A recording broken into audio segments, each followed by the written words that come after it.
Welcome everyone. It's time for more The Life and Suffering of Sirbrante, where last time I continued my adolescent years, not actually finishing it, because year 13 of my life, that was the year 1131, was a really damn long one. There was a lot of stuff happening in that, and we ended with a trial. My sister Gloria was bullied by some people, and me, Stefan, were there helping out. He killed someone, so we had to go to trial, and my decision was to go. My decision was to not allow Gloria to speak herself, rather to not convince my father that she should be speaking. So, for the most part, I'm still going down the nobility route. I am at 4. I am trying to get some spirituality up as well, so if I can, I will. Ingenuity is still very low, probably not gonna level that if I can avoid it, and I still haven't suffered any deaths. I don't know if I should. No idea. I don't know if I can. I mean, presumably I can. But yes, indeed, we are now in the glorious year of 1132. We are moving swiftly to the closing of our adolescent years.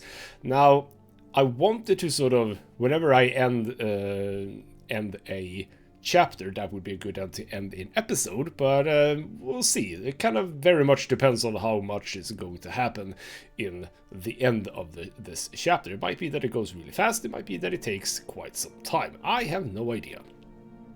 So it might be that we start the youth part of our life in this episode.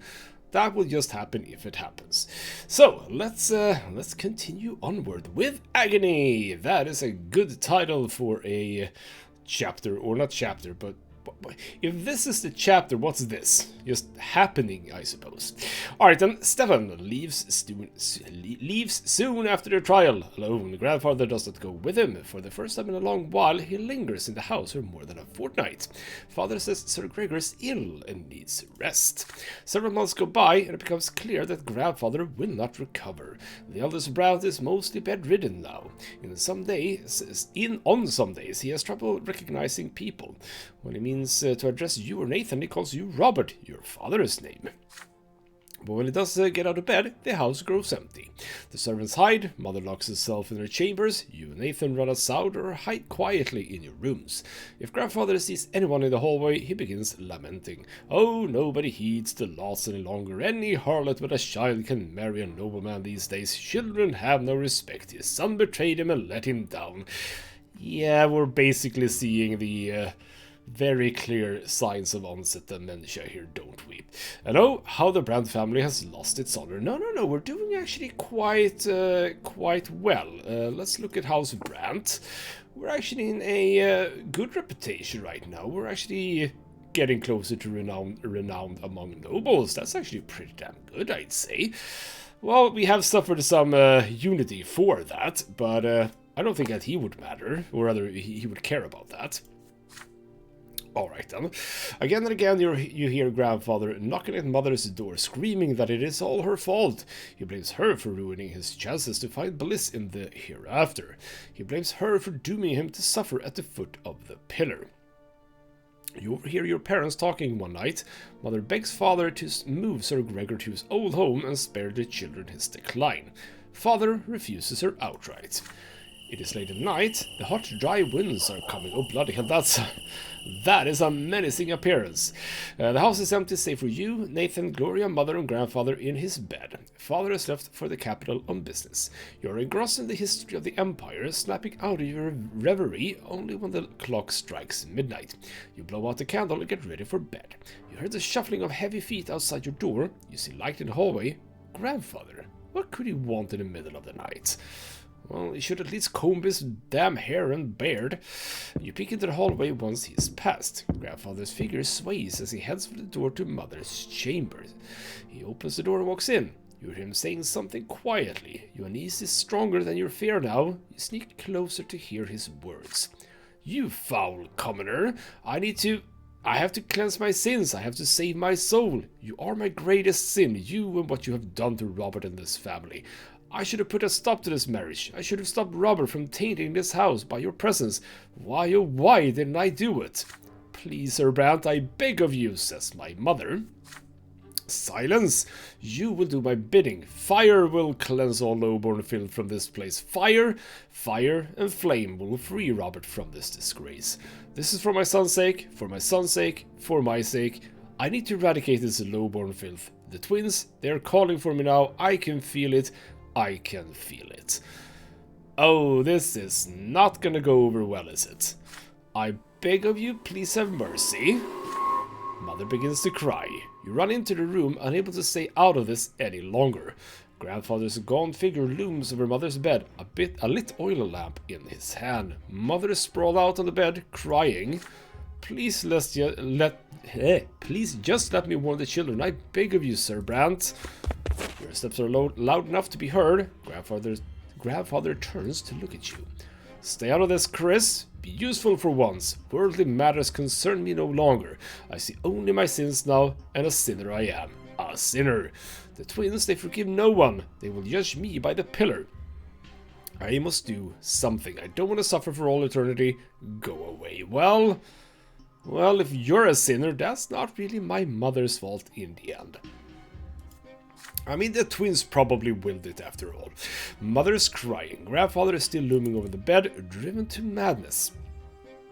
His hand shakes as it clutches the oil lamp.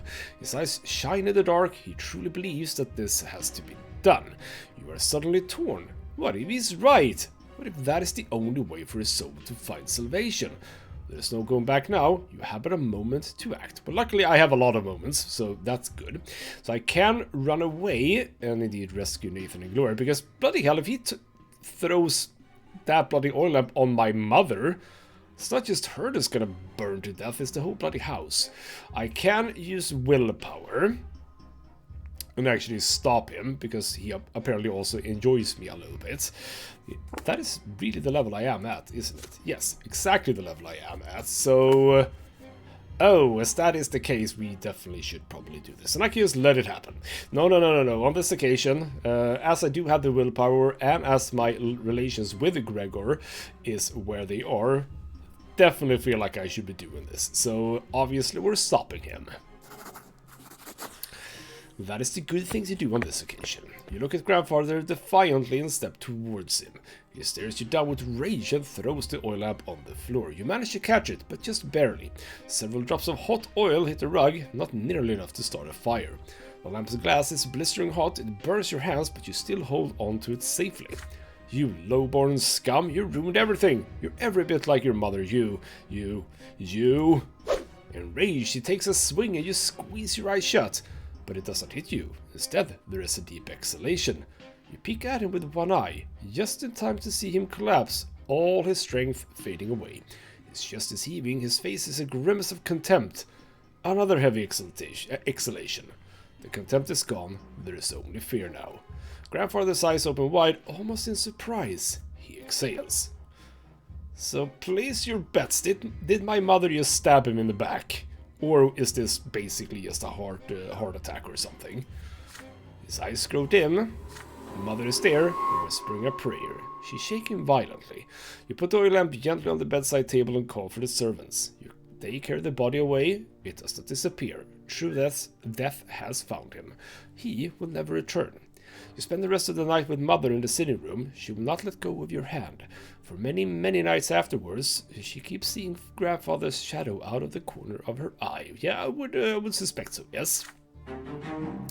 Father returns from Eternal the morning after. He is usually composed as he arranges for the funeral. The house becomes quiet, not the looming, heavy sort of quiet of the past few months, but the calm relief you all feel now that the crazed old man is no more. At last, Gregor Brante, the family's patriarch, has departed for the hereafter. And alright, so our relations grew a little bit worse there, but he's also dead, so yes indeed. So he has died.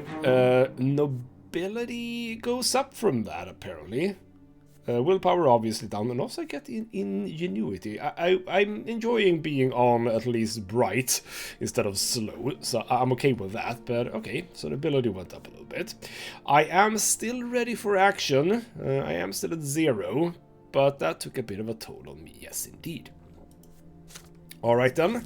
And apparently my mother didn't really care that much for that. It kind of feels like she would be liking me a bit more.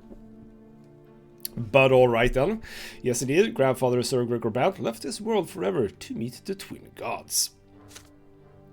Would he survive had I done nothing? That is interesting, an interesting question.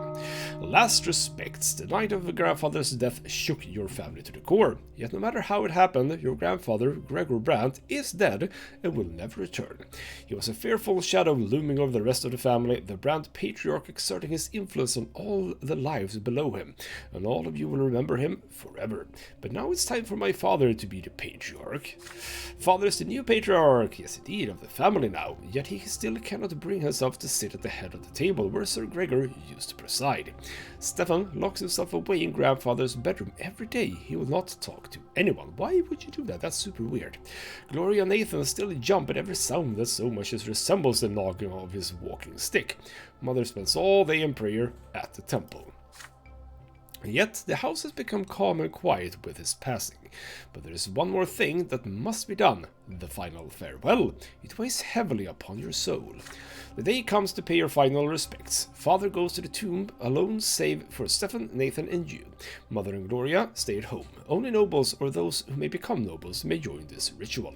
There is a solemn silence as you walk to the crypt. Father is the one who breaks the silence when you finally reach the door of the family crypt. Your grandfather built this crypt, says my father, and now will be the first Brante to remain here in body forever. The first ever noble in our family. It is our duty now. It is our duty now. Hold to the sacrament. It is our duty to now hold to the sacrament of flowing blood for Sir Gregor. We will honor his legacy and join him as the founder of the noble Brante dynasty. Oh, are we now doing the blood tide? Now, okay, well, he's dead, so now it doesn't really matter anymore what he thinks. Okay. So if you don't stop him, he doesn't die. Maybe then you could get this in another way, possibly. Well, alright then, fine. Stefan perks up at father's words. His hands still clutch grandfather's sword. Tradition decrees that it must remain in a niche above the owner's sarcophagus. Nathan, on the other hand, looks even more frightened now. Stairs carved in white stone lead you downward. Deep in the gloom of the crypt, atop a pedestal, you see the sarcophagus that holds grandfather's body. Father takes a moment to compose himself before paying his final respects. Gregor Brante, he says, my father, brought our family into nobility through his unshakable will. He was a judge and a loyal servant to the empire. He lived his life as if he had been born a noble, and he never strayed from the path he had chosen. He sought to make the Brante family noble by the sword, so that our children's children might be of noble birth. The twins know I abided by my father's words all my life, even if I could not obey him every time. Father lets a bitter chuckle as he says this. Stefan glares at father, then returns to glare at Nathan and you. After all, the two of you were born of father's shameful decision to marry a commoner. And my father, all of you remember his disastrous passing. He did not die the true death he deserved, yet we all must know that he fought for the future he believed in to the very end, and he would be proud to see his family bid him farewell with his sacrament of the nobility. Stefan still glares at father sullenly. His fingers remain clutched around grandfather's sword. Nathan barely pays attention to the words. He looks around with unease, his arms folded across his chest. Father reaches into his jacket and pulls out a slender dagger, thin and sharp. He takes off his gloves. Watch me carefully, my sons. Make a small cut on the palm of your hand and let your blood flow into this duct on the wall of the crypt. It will join your grandfather's blood here and flow forever. Then ancestor and progeny will become as one. We shall enter our family's blood tide and receive grandfather's final blessing, for his blood flows first in our blood tide. He will respond to you, you are part of him, and he is part of you. Interesting. Blood sacrifices, rather indeed blood oaths, etc, etc. Lovely. With a quick motion, father slices his hand and holds the bleeding cut above a small opening in the wall. Then he hands the dagger to Stefan. Stefan cuts his hand without hesitation and does as father did. You receive the dagger next. The dagger's handle feels warm. You hesitate for a moment as you look at the palm of your hand. If you participate in this ritual, you will enter the Brante blood tide. You, a lowborn child, a child who is still a commoner. Are you ready to claim your legacy as a descendant of the nobleman Gregor Brante? The eyes of your father and brothers are upon you. Nathan, your youngest brother, will follow your example. You can be certain of this. And, oh bloody hell, if I would have had even more nobility, but also still higher disposition, so to speak, with the Gregor. Bloody hell, alright, that would have been a thing. Yes, indeed, I am going to do this, because it's fun to do these destinies, damn it. We've already done one. I hope to do more if I can fit it in, so to speak. So yes, indeed, we shall do this. I am going for sort of a noble path anyway, so this very much feels like that's a thing. So let's cut ourselves. You remember that fateful day when you were 8, the day when you tried to choose a different lot for yourself. You violated the ritual in the temple, you kissed the sword, and, against all odds, you said you had the right to be a nobleman. And now you must confirm this right, you must join the Brante blood tide. You grasp the dagger firmly, then hold the blade to your skin and quickly drag it across your palm. Drops of blood fall into the duct, flowing further into the crypt as they combine with the blood of your father and brother. The fresh wound burns on your hand. Stefan, what are you doing, Chris? Why did you have to take those two along, father? This ritual is for nobles and you two aren't even noblemen. His eyes meet father's stern gaze. No one is to interrupt the sacrament. Indignant as he is, Stefan falls silent. You hand the dagger to Nathan. Your younger brother hesitates. Father offers him help, but Nathan shakes his head. Finally, he makes a cut, and Nathan's blood joins yours in the duct of the crypt. The deed is done. It is time to close the sarcophagus. The lid falls into place with a heavy, resonant thud. Then, suddenly, you all freeze as each of you hears your late grandfather speak to you. His voice is loud as it rings in the depths of the crypt, and yet he speaks to each of you separately. So you think yourself... Oh, another one. Jesus. So you think yourself my descendant, son of a low-born woman? Very well. Time will tell how much nobility you have within. But know this, I am your ancestor. You are my flesh and blood. I will be watching you always, and my shadow will follow you forever. Do not let me down, boy. Well, that's promising. Jesus. Grandfather's voice falls silent. You glance at your father and brothers, astonished. Save for Stefan, everyone else is dumbfounded as well. The ritual is complete. Stefan reverently kisses the grip of grandfather's sword and places it in the alcove above the sarcophagus. Once all is done, you leave the crypt together. Cool, fresh wind blows on your face as you return to the surface. Stefan storms off to the carriage, fuming. Father stops halfway to the carriage and hugs Nathan and you briefly. Now your blood belongs to the dynasty of Sir Gregor Brante as well, and we just get even more relations with my father. I can't even get higher. I should be at 7 by now. So that's fine. So the blood tide event has indeed happened. So do we get an event now then? We should, right? Possibly, maybe. I think. Maybe not, actually.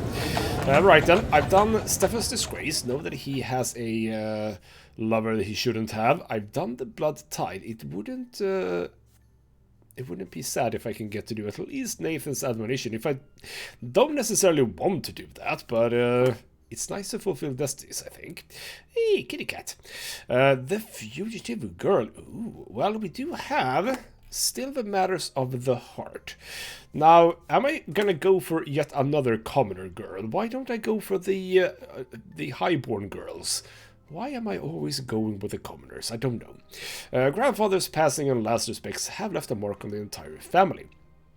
His words relayed from the hereafter keep echoing in your mind. You still do your best to avoid the memory of grandfather's last night and spend more time on the city streets with Thomas and your other classmates. The road by the house reminds you of another clash with death. Sometimes, as you walk along that road, you recall Sophia, the beautiful girl with the wonderful eyes and the terrifying thundering hooves. Does she have wonderful eyes and terrifying thundering hooves? I don't think that she has terrifying thundering hooves. You have not seen Sophia since the fateful day. The children who live nearby say her parents sent her off to a rich Arcadian family, the Ottons, as a servant.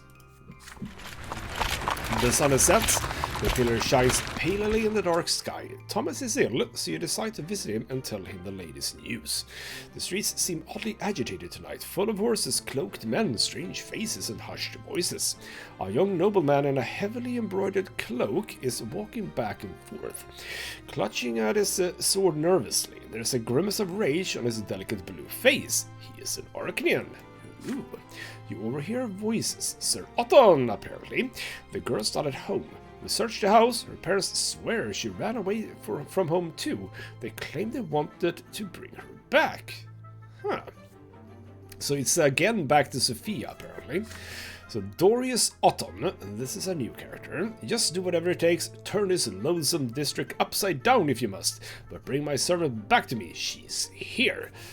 It's just one bloody servant, Jesus. Just get another one.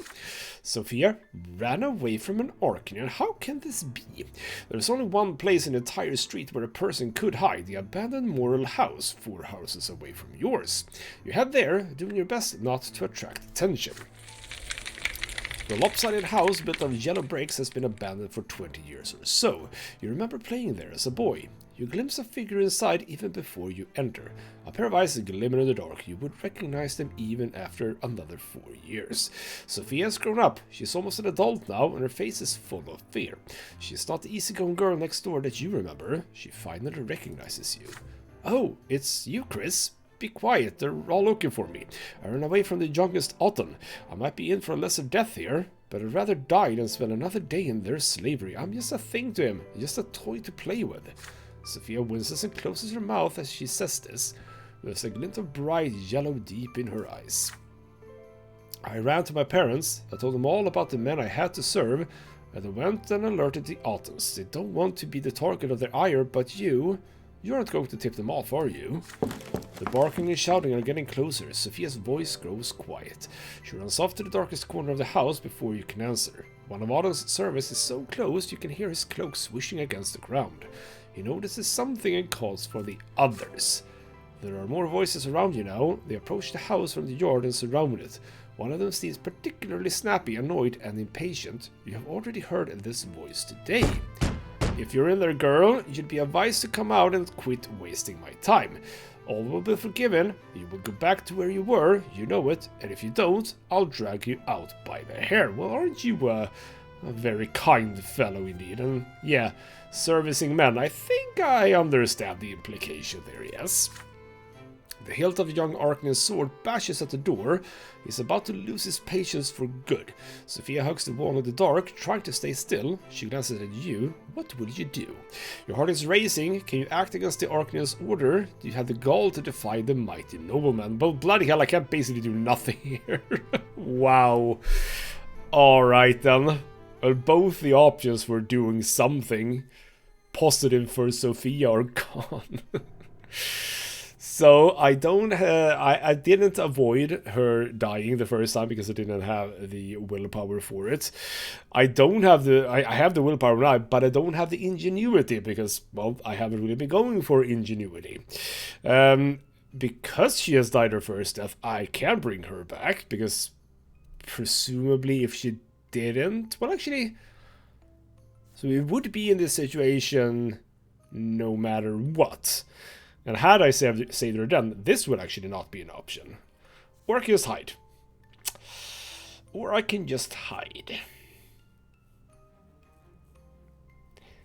I mean, it's Sophia, my supposed first possible love. But on the other hand, we have absolutely no relationship to each other at this point. Does she even come up here? She does. We are indifferent, so it's not like I have a strong connection to her, so I am sorry, but again, as it says, the Arcanian is within his right. He is within his right, and maybe this could land me a highborn girlfriend. That would be good. I'm sorry, Sophia, this is a bit. You pull yourself together and walk slowly to the half-collapsed doorway. Sophia stays behind. The tall young Arcanian stares you down, his condescending smile dripping with scorn. Your hand raises to point at Sophia's hiding place. Otton nods, satisfied. Then he steps inside, his fingers on the hilt of his sword. You follow him in tow. A silhouette runs in front of you. Sophia? Your high-pitched scream of rage. Oh no, she's a mage. Is she? A golden light blinds you, a flash so bright it rends you from the inside. There's another voice in your head now, booming, screaming. Halt! Freeze! Drop! You lose control of your body, your arms and legs. You collapse at the Arcanian's feet. Sophia uses this moment of confusion to run past the nobleman out through the door. Otto steps over you, cursing, and runs after her. Okay, who? Was that Otton that said that? Okay. I'm presuming Sophia is also a mage. Bloody hell, I want to be a mage. You hear noises from the other side of the wall, running, screaming, and orders to give chase. You lie there on a pile of old bricks, completely unable to move. Slowly the stupor leaves you. Finally your knees can bend again. You get your feet swaying and walk out of the abandoned house. The young Arcanian is standing in the doorway, shaking his head in frustration. So she's a witch, is she? Well, I'll be. What a fascinating lass. I knew I chose her for a reason. Ah, there you are, youngster. So how did you like your first brush with magic? Tell me your name, and were not, you have my thanks. Well, it wasn't really my first time. But it was a different situation for sure. You tremble as you introduce yourself to Dorius Otton. You will go far, young Brante. You know your loyalties. Well, we'll see about that. You walk back home, lost in thought. Sophia is a witch. You recall how it felt, how her magic bound you by the arms and legs, how it took away all control of your body, how it made you lose the will to move. But that spell, you could sense something personal in the way it struck you. Was it hatred? And why was it only hitting me and not this guy? Maybe he's immune or something. The runaway girl became the talk of your district the entire week. You overhear that Sophia managed to flee the city. The Ottons are furious. After the sudden appearance, she disappears from your life once more. You will not see her again until much, much later. Oh, this is... Oh no. Oh no. Oh, this is gonna be bad. She's now merciless towards me. After what she did, Sophia realizes that the entire world hates her, and she will respond in kind. When she comes back... If I haven't died by that time, I'm probably dying then. Alright then, Dorius Otton was actually at -1, but we're now at 0, so that's kind of good. No attribute upgrades though, as we move into our 15th year. 2 years left in my adolescence. I'll try to end adolescence in this episode, no matter how long it takes, but we've done 1 year, I think, in half an hour, so we'll see. You're about to turn 15, right, also, summer, bloodstained sermon, ooh, another bloodstained sermon, lovely. And you're about to turn 15, you're one step away from adulthood. Mother is acting, well, actually, you know what, wait, do we turn... into an adult, so to speak, when we turn 16. That's probably actually what it is. So this might be the last year then of adolescence. Just one step away from adulthood. Mother is acting anxious at dinner today, barely touching her food. You exchange glances with Gloria. She carefully tells you that she wants to go to the tailor. Mother shudders and her hands clench into fists. And Mother says, no, don't you dare leave home today. I forbid it. That dirty heretic Fotis is preaching his lies under the silver tree today. Twins willing, I don't want you to hear any of that. Wait, isn't he like the spiritual leader? Wait, I need to check that. You and Gloria glance at each other again. Fotis, he's a patriarch, the head of the clergy throughout the entire province. Yeah, I mean, what lies could he possibly say? That is the first time you've heard Mother speak like this about a priest, especially such a high-ranking one. I mean, he's the highest-ranking one here. Once you leave the dinner table, Gloria comes to your room with a cunning expression on her face, like she's about to play a trick on someone. She has a plan. The two of you should sneak out of the house and go to the silver tree. You simply must hear the sermon for yourself. What's so bad about Patriarch Fotis? Why does Mother hate him so much? You two are grown-ups now. Surely you have the right to know. You agree with your sister. Together you sneak out from under your mother's watchful eye and hurry to the silver tree. The temple block is full of people from all ranks and estate. There is barely enough room for you to squeeze through the crowd. The crowd is gathered around the very roots of the tree. Gloria suggests that you climb up to the roof of a nearby building so you can hear and see everything better. And not a moment too soon, from the roof you see a tall silver-haired priest step onto the platform by the tree, dressed in a common black robe that looks far beneath his rank, yet he stands like a noble before the crowd. Behind his back is a banner flapping in the wind, the open book. This is a symbol of the new faith, the crowd whispers. Oh, new faith, huh? That's interesting. The Patriarch holds his hands up to the sky and the entire temple block grows quiet. He begins his sermon, his vibrant voice rolling across the square. Fotis speaks of a great mistake. And here we go, this is the guy, long hair and all. We entrusted ourselves to the lots as the only way to fulfill divine providence in this world. But for all these years, the will of the twins has been interpreted for us by a single man, Prophet Asasius. The twins are ever watching from atop the shining pillar. Of this we have no doubt. But how can we so blindly believe that we truly follow their will by following the lots? Have we not seen the 3 lots of Asasius fail again and again to answer the question of how we ought to live our lives? Have we not seen people change their lot in life again and again without being smitten by divine wrath? Every person born, whether human or Arcanian, lowborn or noble, must find their lot and their way to the gods on their own. From now on, we will seek the gods in the accounts of their own lives, in their own acts in this world, and in their own words, as they echo within us. And as we heed the voice of the twins within, we will each find their path for us on our own. The crowd at the silver tree listens to the Patriarch's speech in stunned silence. You glance at your sister. Her eyes glisten with tears as she hears Fotis' words. Then, suddenly, a hoarse cry rises from the crowd. If there are no lots, does that mean that the nobles are gonna till the fields and the commoners are gonna bear arms? The crowd begins to murmur. The Patriarch raises an arm and inhales, ready to answer. An odd figure leaps from the crowd onto the platform, a dirty beggar dressed in rags. A knife flashes in his hands. The blade slices. Blood starts spurting from Fotis' throat. He slumps over and collapses. A dark brown puddle spreads across the platform where he had stood. Gloria clutches her mouth as she suppresses a shriek. Bloody hell.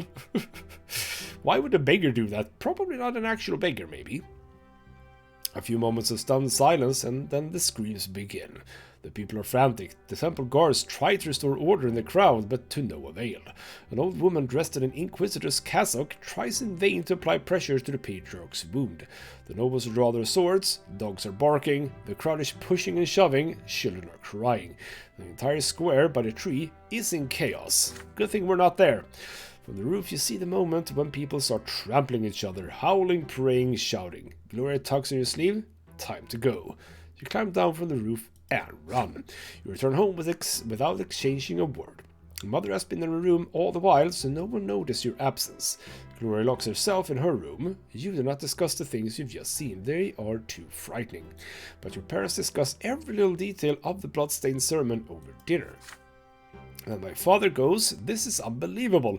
A Patriarch murdered in plain sight. The gendarmes and the Archduke's guards have searched every corner of the slums, and the murderous beggars disappeared without a trace. I can't even imagine a more gruesome crime. Fotis has died a true death, never to return from the hereafter. Had he died several times before, or why would that happen? Interesting. And Nathan goes, but how? Why can't the Patriarch be reborn? He's so close to the twins. Ah, there we go. We might get an answer, wouldn't you know? Such is the way of the world, my children. Once you are granted great power by the twins' will, there is no hope for you to come back, not even after the first of your deaths. So, alright, so if you are within the clergy then, sort of, then you cannot die multiple times. And apparently also emperors, their powerful vassals, heads of the great Arcanian dynasties, patriarchs of the church, none of them are destined to be reborn. Well, alright then, interesting. I mean, that is in some ways a little bit, you know, fair in some ways, that people of the lower classes, so to speak, they can die and come back, but the really powerful ones, they can't. They only have that one life. In some ways, I feel that is, as I said, slightly fair to the very smallest of extents. And my mother goes, Fotis is gone forever. I fear for his soul, it was lost in doubt. Will the twins accept him upon the peak of the pillar? We must pray for the patriarch, children. Let us hope he managed to return to the true old faith before the moment of his passing. But mother, what if he actually was correct? Then what? Bet she didn't think about that, huh? There is little hope for that. Alright, so this is for the entire province then. The church grows a little stronger. No, sorry, not stronger. This is not strong or weak. This is just that it's moving a little bit over to new faith. And order actually goes down a bit into discontent. Oh.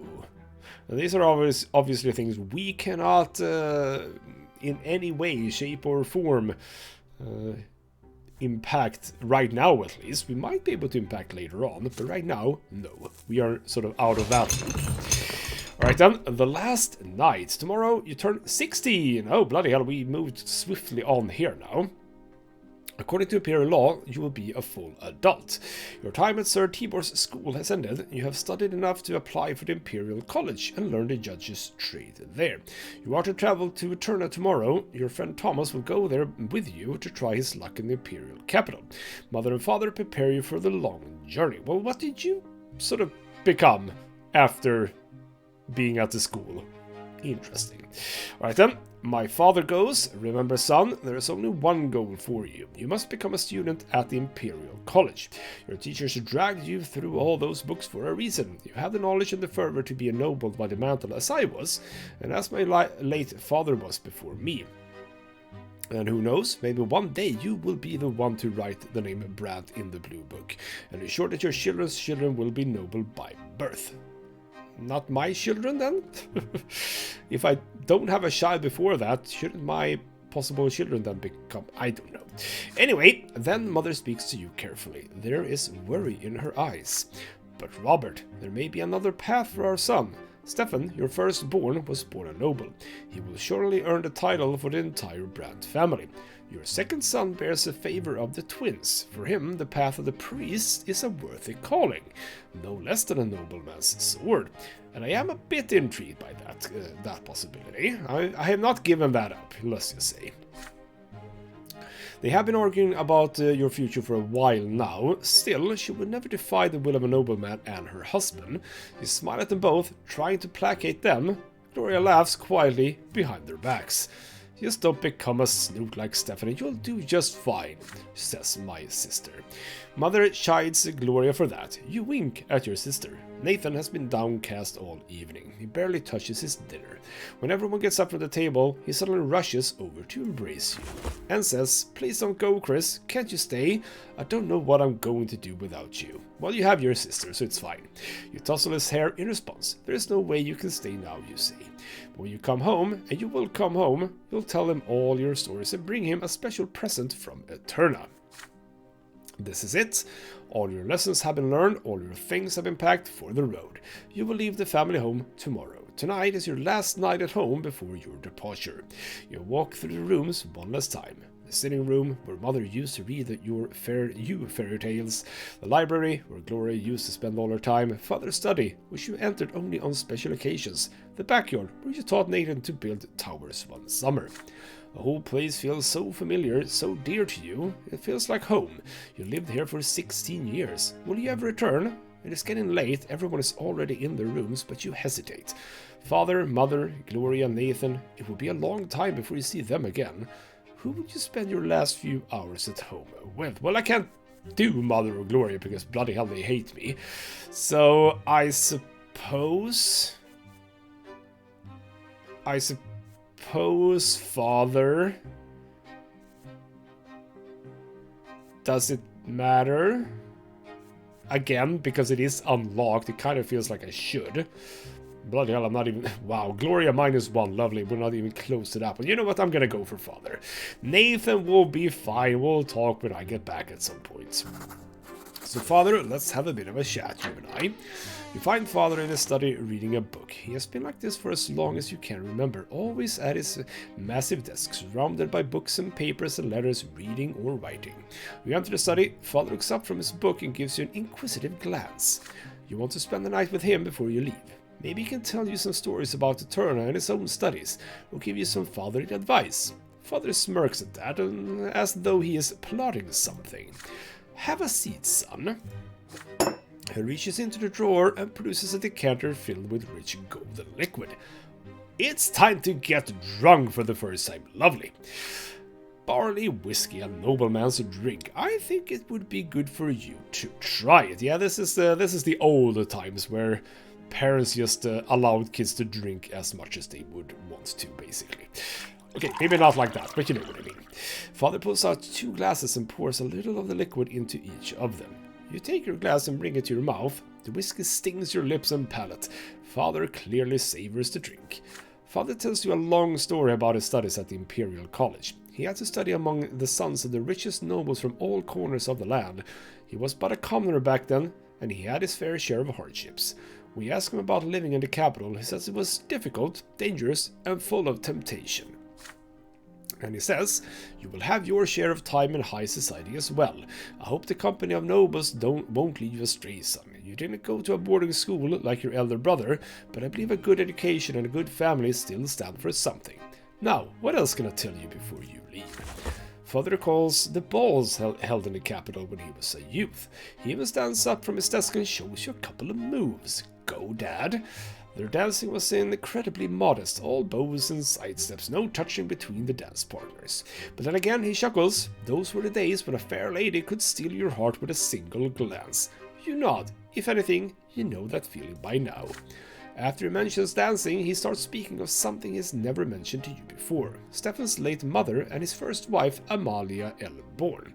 You listen to his every word, surprised by this show of trust. And he says, oh, Amalia Elborn was a noble bird of prey of Edisot, and the ballrooms were her hunting ground. Everyone thought they could tame her. Your grandfather saw her just once, and then he was off to Baron Elborn to negotiate the marriage. I was impressed by her, and I was so proud of myself, and yet I expected Amalia to be reborn after childbirth, but it did not happen. And when I recall it now after so many years, I see that the gods arranged it this way. Otherwise, I would have never started a family without your mother. Oh, how much I had to suffer for marrying Lydia, but she alone is the true heart of our family. The sun is about to rise. You should rest before the long trip. Before he leaves for his bedroom, Father embraces you tightly. I'm so proud you're an adult now, son. You are capable of achieving so much. Always remember that. You get into bed, your head spinning slightly. This midnight talk with Father, was it about your future or his past? Regardless, it will remain in your memory for years to come. And okay, so we're at +8 now, which is not possible, but we are. And bloody hell, alright, nobility went up so much. So I assume that had we talked to Mother, that would have been spirituality. My sister, ingenuity, and Nathan, nothing. But alright, then I am I am up to the final level. That is amazing. I think, possibly, maybe. So, departure from home in the year 1133. You leave the family home for a long time. Your future awaits you in Eterna, the capital of the Empire. So is that the end of my adolescence? Possibly. Is indeed the end of adolescence. The last night was your final night at home. The carriage is now waiting at the gate, ready to take you to the capital. The clip-clopping of the idle hooves against the cobblestones count the seconds before your departure. You take one more look at your parents' house and recall your childhood spent there. In the nearby yards, at your school, and on the winding streets of Anisot. You clashed with the greater world around you and survived. You felt a tingle of emotion for the first time. You were taught by the school and the streets. You explored the city of your birth and learned something of its past. You witnessed first-hand events that will be remembered by history for all time. All of this is yours now. forever. You saw death, lesser death followed by rebirth, and a true death that takes and never gives back. You saw death lying in wait to strike the unaware like a beast stalking its prey. You saw grandfather's angry grimace lit by the flickering fire of the lamp, the Archduke's cavalry trampling those who stood in their way, and your older brother's bloodied sword slicing through the air. Death has followed you from a very young age. And yet you live on. You have a friend who has been by your side all these years. Thomas taught you many things, how to take a hit, how to keep your word, and how to remain true to your own self. And now Thomas is walking to the same carriage as you are with a heavy bag slung over his shoulder. Your friend will remain your companion for the time being. Ahead of you is a long trip towards the capital and adulthood. For the first time, you will be away from your family and home. What awaits you in the future? Well, we shall see. I suppose it's time for the summary. So there we are, basically the same story here. I actually only managed to do two destinies, because I didn't get my spirituality or ingenuity high enough. That's very sad. So indeed, very noble, not so much else. Bloody hell, it was very difficult to level these up. I should assume that it's very difficult to get them to 4, all of them. I think it might even be impossible, because you didn't have that many opportunities to level them, but it is quite clear that I went for nobility more than I didn't. So there we go. Willpower is 0 at least, so I can start doing things immediately. That's good. Kind of wish I would have had that going into my adolescence, but there you go. And with that, I think we are indeed gonna let this episode end, because we are, good length after all.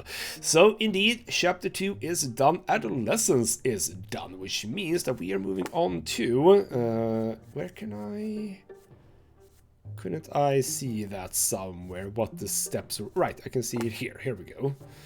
Youth, there we go. So chapter 3, youth, going over into peacetime and the revolt. I'm looking forward to those. Those sounds really, really interesting.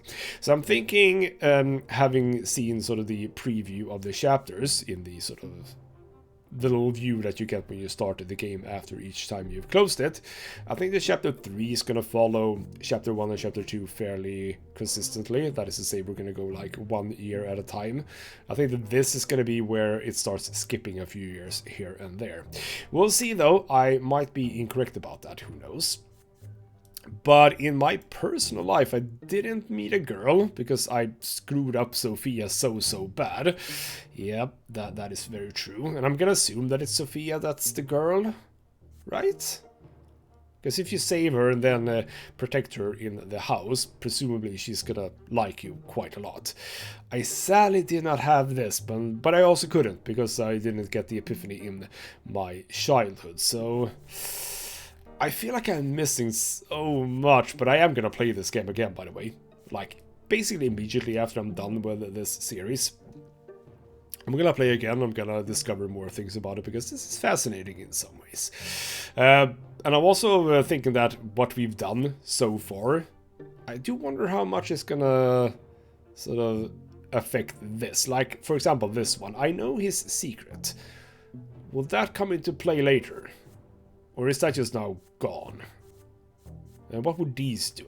It's a fascinating game, let's just say that. So, more of this is gonna come in the next episode as we move into our youth years. For now though, this has been Ghostmutgaming with me, Christopher. Thank you so much for watching, and I'll see you next time.